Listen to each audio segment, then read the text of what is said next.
बिल्कुल, हम इस वक्त मौजूद हैं उस्तावन में बिजली न होने की वजह से शहरी सख्त परेशान है। आइए मजीद जानते हैं शहरियों का क्या कहना है। जिस तरह के आप बखूबी जानते हैं कि हमारा जो ज़िला उस्ताद मोहम्मद जाफराबाद नसीराबाद ये पूरे मुल्क में सबसे ज़्यादा एक गर्म इलाका है। यहाँ पे आपको पता है कि 53 सेंटीग्रेड पे जो है न गर्मी आती है शदीद।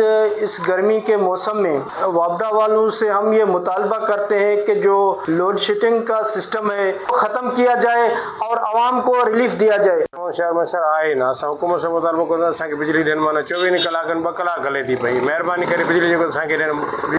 गर्मी है बाद जो मुश्किलात है, माँ गरीब मर्दों में किसाई बचाऊँ गर्मी है माँ जो तो बाद परेशानी गुजारूँ जो 24 घंटा बिजली है। हाँ ये लोड शेडिंग 22 घंटा लोड शेडिंग है, सिर्फ 2 घंटा बिजली हलेंगे। आखिर जो तो नाइजरी वापडा और मैगुरा खाना कुर्बान कॉलोनी और खानपुर फील्ड 22 घंटा बंद है, 2 घंटा हलेंगे। मैं अपील है गवर्नमेंट बराए मेहरबानी लोड शेडिंग खत्म करते मैं बिजली बहाल खत्म। जी बिल्कुल, आपने सुना कि शहरियों का कहना है कि बिजली न होने की वजह से हम सख्त परेशान हैं। बिजली की लोड शेडिंग कम करके शहरियों को बिजली फराहम किया जाए ताकि गर्मी से बच सके। कैमरा टीम के साथ लियसन बलोच, वश न्यूज़, उस्ताद मोहम्मद बलोचिस्तान।